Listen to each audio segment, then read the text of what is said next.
नमस्कार। पत्रकारिता और मीडिया उद्योग के चाल चरित्र को परखने के कार्यक्रम मीडिया वॉच में आपका स्वागत है। मैं हूं डॉक्टर मुकेश कुमार। दोस्तों, देश में आपातकाल लागू करने की कोई विधिवत घोषणा नहीं हुई है, लेकिन हम सब जानते हैं कि एक अनौपचारिक, एक अघोषित आपातकाल देश में लागू है और उसको जीवन के हर क्षेत्र में देखा जा सकता है। मीडिया भी इसकी चपेट में आ गया है। मीडिया संस्थानों ने निरंकुश सरकार के सामने घुटने टेक दिए हैं, वो गोदी मीडिया में तब्दील हो गया है। और जो सरकार के सामने घुटने नहीं टेक रहे हैं, उन्हें धमकाने और तरह तरह के आरोपों में फंसाने की कोशिशें चल रही हैं। इसकी ताज़ा तरीन मिसाल है जाने माने एंकर विनोद दुआ और एमनेस्टी इंटरनेशनल के भारत में चीफ रह चुके आकार पटेल के खिलाफ FIR का दर्ज होना। आज मीडिया वॉच में हम इस इशू पर तो बात करेंगे ही, मगर ये भी देखेंगे कि किस तरह से अमेरिकी राष्ट्रपति Donald Trump social media platform की नकेल कसने की कोशिश कर रहे हैं।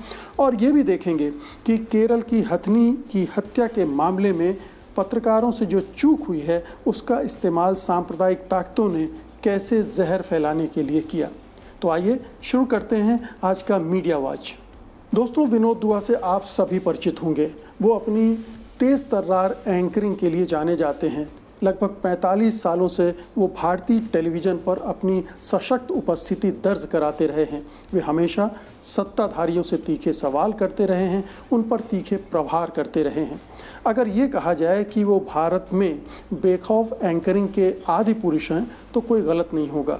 वो अपने कार्यक्रम बहुत ही जिम्मेदारी के साथ बनाते हैं, जिम्मेदारी के साथ प्रस्तुत करते रहे हैं। मैंने खुद 2 साल उनके साथ काम किया है परख मैगज़ीन में, और मैं उनको भली भांति जानता भी हूँ। शायद यही उनकी खूबियां हैं जो सत्ताधारियों को पसंद नहीं आती हैं, और आज के सत्ताधारियों को तो बिल्कुल भी पसंद नहीं आ रही हैं, क्योंकि वो बिल्कुल भी सहिष्णु नहीं हैं।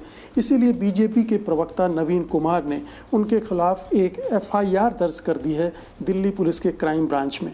आरोप क्या है? आरोप ये है कि वो भारतीय समाज के ताने बाने को नुकसान पहुंचा रहे हैं और फेक न्यूज़ फैला रहे हैं। अब ये बहुत ही वेग किस्म के आरोप हैं, बहुत ही झूठे किस्म के आरोप हैं, और सब जानते हैं उनकी जो पत्रकारिता का पूरा दस्तावेज़ है वो खंगाल लिया जाए तो आपको कहीं भी ऐसी चीज़ें नहीं मिलेगी। लेकिन नवीन कुमार, उनकी पार्टी और उनकी सरकार विनोद दुआ के तीखे तेवरों से परेशान है, क्योंकि अपने कार्यक्रमों के जरिए विनोद दुआ हर दिन उन पर प्रहार करते हैं, उनकी नीतियों पर, उनके नेतृत्व पर, और ये उनको पसंद नहीं आ रहा है। तो जाहिर है कि ये कोशिश कर रहे हैं विनोद दुआ को एक मामले में किसी तरह से फंसाने की, उनको धमकाने की, उनको डराने की।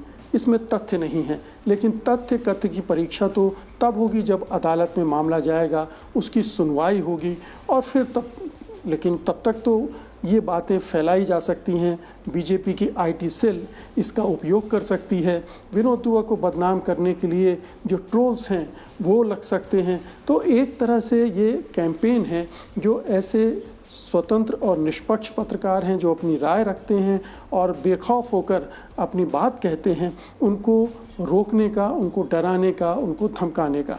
तो एक तो विनोद दुआ के साथ ये हमारे देश में शुरू हो गया है, और भी बहुत सारे पत्रकारों के साथ हुआ है, लेकिन विनोद दुआ उस मामले में नए हैं। और एक और लेखक के रूप में जिनकी ख्याति है, आकार पटेल, एमनेस्टी इंटरनेशनल के भारत में वो प्रमुख भी रह चुके हैं, उनके खिलाफ बेंगलोर में एक इंस्पेक्टर ने मामला दर्ज किया है। आप सोचिए कि एक इंस्पेक्टर उनके खिलाफ मामला दर्ज कर रहा है, और किस आधार पर कर रहा है? क्योंकि उन्होंने एक ट्वीट किया था एक वीडियो के साथ। अमेरिका में जो जॉर्ज फ्लॉयड की हत्या हुई पुलिस के द्वारा, उसके बाद उस जो शांतिपूर्वक प्रदर्शन हो रहे हैं उससे जुड़ा एक वीडियो उन्होंने ट्वीट किया था, और उन्होंने उस ट्वीट के साथ कहा था कि भारत में भी इसी तरह के प्रदर्शनों की ज़रूरत है, गरीबों की तरफ से, आदिवासियों की तरफ से, दलितों की तरफ से, अल्पसंख्यकों की तरफ से, औरतों की तरफ से। अब ये अन्याय के विरुद्ध लड़ने की बात हो रही है, अपने देश के लोगों को जागरूक बनाने की बात हो रही है। दूसरे देश में इस तरह के प्रोटेस्ट हो रहे हैं, उनका उदाहरण पेश करके शांतिपूर्ण ढंग से। अब इसको आधार बनाकर उस इंस्पेक्टर ने उनके खिलाफ भी एक मामला दर्ज कर दिया। अब कर्नाटक में बीजेपी की सरकार है। बीजेपी की सरकार ऐसी चीज़ों को क्यों पसंद करेगी?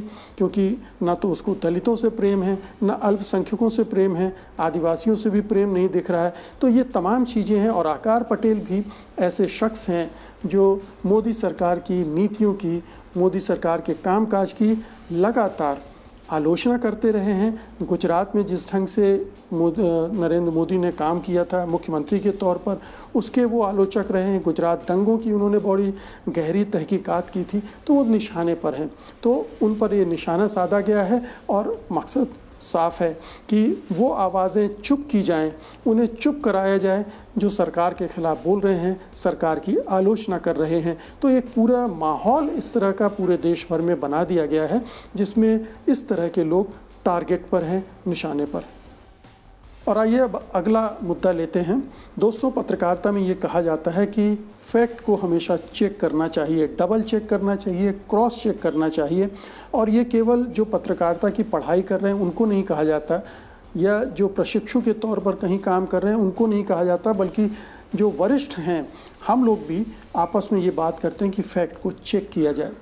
और अगर फैक्ट को सही ढंग से चेक नहीं किया गया तो उसके बहुत सारे दुष्परिणाम निकल सकते हैं। अब देखिए कि एनडीटीवी को एक बहुत ही जिम्मेदार चैनल माना जाता है। वो फेक न्यूज़, मनगढ़ंत खबरें और ज़बरदस्ती में सनसनीखेज बनाने की कोशिश नहीं करता है, लेकिन उससे भी एक चूक हो गई जिसने इतना बड़ा रूप ले लिया। उसने केरल में जो गर्भवती हथनी थी जिसकी हत्या कर दी गई, उसके बारे में एक तथ्य गलत कर दिया। उसने ये बता दिया कि ये घटना मल्लापुरम की है, जबकि ये घटना थी पलक्कड़ की, जो कि मल्लापुरम से 80 किलोमीटर दूर है। और बाद में ANI ने, जो न्यूज़ एजेंसी है, उसने भी इस तथ्य की जांच परख किए बिना आगे जाकर मेनका गांधी से, बीजेपी की नेता मेनका गांधी से बातचीत कर ली और मेनका गांधी ने उसके आधार पर ऐसी जहर उगला जो कि देश भर में एक चर्चा का विषय बन गया। उनको मौका मिल गया इस तरह की ताकतों का, न केवल मेनका गांधी बल्कि बीजेपी के दूसरे नेता, दूसरे हिंदूवादी नेता, सोशल मीडिया पर इस तरह की धारणा रखने वाले, इस तरह के विचार रखने वाले जहर उगलने लगे। तो पूरे देश में इस एक घटना का एक सांप्रदायिकरण कर दिया गया और उसके आधार पर भेदभाव, नफरत पैदा की जाने लगी। मसला ये है कि मल्लापुरम जो है केरल का एक ऐसा ज़िला है जहाँ पर मुसलमानों की आबादी बहुतायत में है, बहुसंख्यक है, वो मुस्लिम बहुल इलाका है। और ये बड़ा आसान हो जाता है हिंदुत्ववादियों के लिए कि किसी भी घटना को वो मुसलमानों से जोड़ दें तो फिर सांप्रदायिक रंग देना आसान हो जाता है। तो मेनका गांधी ने यही किया। उन्होंने कहा कि मल्लापुरम में हुई है तो समझ लीजिए कि किसने किया होगा। और फिर उसके बाद उन्होंने 2-4 चीज़ें और उसमें जोड़ दी जो कि जाहिर है कि सांप्रदायिक रंग देने वाली थी। और बीजेपी के IT सेल ने भी इसको उठा लिया और इसी तरह से इस चीज़ों को बढ़ाने लगा।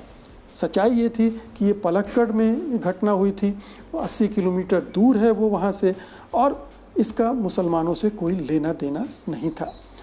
बाद में NDTV की पत्रकार शैलजा वर्मा ने माफ़ी मांगी, खेद प्रकट किया ट्वीट करके कि ये चूक हमारे पत्रकारों से, डेस्क से हुई है, जिन्होंने इस कॉपी को एडिट किया था उनसे ये चूक हुई है। और लेकिन तब तक तो कहते हैं ना कि मुंह से निकली बात और कमान से निकला हुआ तीर वापस नहीं लौटता, तो वो नहीं हुआ।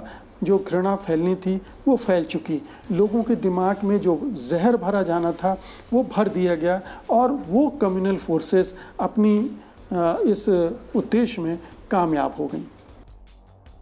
और अब आज का तीसरा मुद्दा लेते हैं। ये तो हम जानते हैं कि भारतीय मीडिया सरकार की गोद में बैठा हुआ है, उसे गोदी मीडिया कहते हैं या भक्त मीडिया कह लें, आप जो भी परिभाषा देना चाहें। लेकिन अगर अमेरिकी मीडिया को देखें तो आपको इसके ठीक उलट तस्वीर देखने को मिलती है। अमेरिकी मीडिया बिल्कुल सरकार के खिलाफ पिला पड़ा है, उसके खिलाफ बंदूकें तानी हुई हैं और हर दिन गोले छोड़ते रहती हैं वो। अब देखिए कि कोरोना क्राइसिस के दौरान डोनाल्ड ट्रंप ने ऐसी लापरवाहियाँ की, ऐसी चूकें की कि वहाँ के मीडिया ने उनको किसी तरह से बख्शा नहीं उतारा। लगभग रोज़ के हिसाब से उनकी आरती उतारी जाती रही। और उसके बाद अब जबकि जॉर्ज फ्लॉयड की नृशंस हत्या की है पुलिस वाले ने, और उसमें भी जो डोनाल्ड ट्रंप साहब की भूमिका है वो भी बहुत ही विवादास्पद है, तो उसमें भी उनकी उनका जुलूस निकाला जा रहा है हर दिन। सबसे बड़ी दिलचस्प बात ये हुई है पिछले एक हफ्ते के दौरान कि ट्विटर ने उनके 2 ट्वीट पर टैग कर दिया फैक्ट चेक का।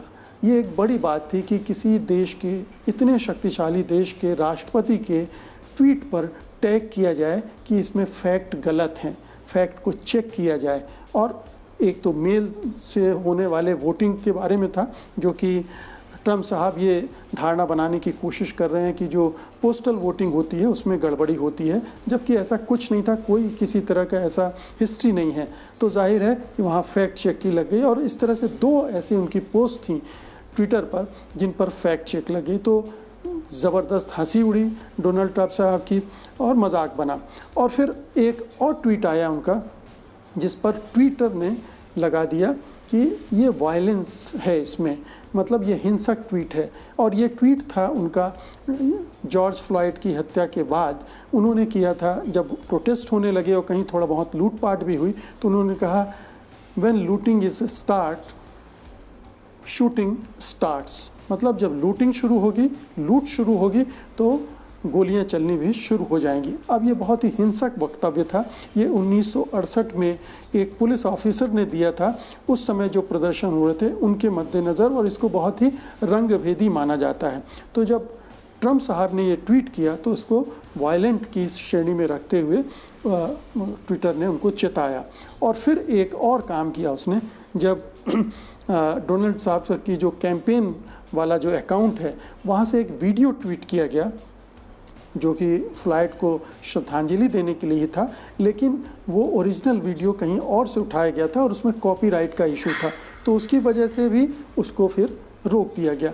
तो ये इतनी सारी, एक ट्विटर ने इतनी हिम्मत की कि राष्ट्रपति के जो ट्वीट हैं उन पर उनको टैग किया जाए, उन पर आपत्ति दर्ज की जाए और उनके साथ अटैच्ड वीडियो को अनेबल कर दिया जाए।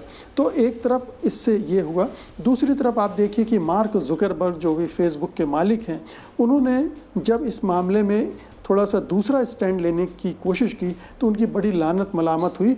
और बाहर से तो जो हुई सो हुई, कंपनी के अंदर भी हुई। ख़ासतौर से लूटिंग और शूटिंग वाले जो ट्वीट थे डोनाल्ड ट्रम्प साहब के, उसके बारे में जुकरबर्ग ने एक स्पष्ट स्टैंड नहीं लिया, उसके खिलाफ स्टैंड नहीं लिया और उसे उस कैटेगरी में नहीं डाला कि ये आपत्तिजनक है। तो वहाँ के कर्मचारियों ने तो एक दिन तो काम ही नहीं किया प्रोटेस्ट में और लगातार उनसे सवाल करते रहे, तो उनको कटघरे में खड़ा कर दिया। वैसे भी जुकरबर्ग का जो चरित्र रहा है वो बहुत ज़्यादा अच्छा नहीं रहा है इन सब चीज़ों के मामले में। वो सत्ताधारियों से निकटता बढ़ाने और उनके हिसाब से थोड़ा बहुत कंटेंट को ढालने में आगे रहे हैं।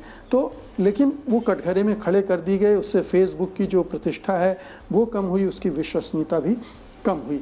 लेकिन इसका एक तीसरा पहलू ये भी है कि डोनाल्ड ट्रम्प साहब लगातार कोशिश कर रहे हैं इन सोशल मीडिया प्लेटफॉर्म को की नकेल कसने का। अभी उन्होंने एक आदेश भी जारी किया है जिसमें इनको रेगुलेट करने की बात की गई है। वो कर पाएंगे नहीं कर पाएंगे ये अलग बात है, अलग इशू है, क्योंकि अमेरिकी समाज और अमेरिका का जो संविधान और जो परंपराएं हैं उसमें अभिव्यक्ति की स्वतंत्रता को बहुत ज़्यादा सेफगार्ड मिले हुए हैं, तो ये आसान नहीं होगा। लेकिन उन्होंने एक कोशिश की है, क्योंकि ये चुनावी साल है, नवंबर में चुनाव होने हैं और डोनाल्ड ट्रम्प साहब बहुत घबराए हुए हैं, इसलिए किसी भी तरह से वो मीडिया को नाथने की कोशिश कर रहे हैं, ख़ासतौर से सोशल मीडिया प्लेटफॉर्म्स को, क्योंकि इनका असर बढ़ता जा रहा है, बहुत असर पड़ रहा है और इसमें जो कुछ भी होता है वो चुनाव को प्रभावित करता है। तो वो अपनी तरफ से कोशिश कर रहे हैं, लेकिन ये ट्विटर ने जो हिम्मत दिखाई है उसको सलाम किया जाना चाहिए और जुकरबर्ग को धिक्कारा जाना चाहिए। तो मित्रों, ये था आज का मीडिया वॉच। उम्मीद है कि आपको जो एनालिसिस 3 घटनाओं का मैंने किया है अच्छा लगा होगा और आप इस वीडियो को लाइक भी करेंगे, शेयर भी करेंगे और चैनल DB लाइव को आप सब्सक्राइब भी करेंगे। अगले हफ्ते आपसे फिर मुलाकात होगी, तब तक के लिए मुझे अनुमति दीजिए। नमस्कार।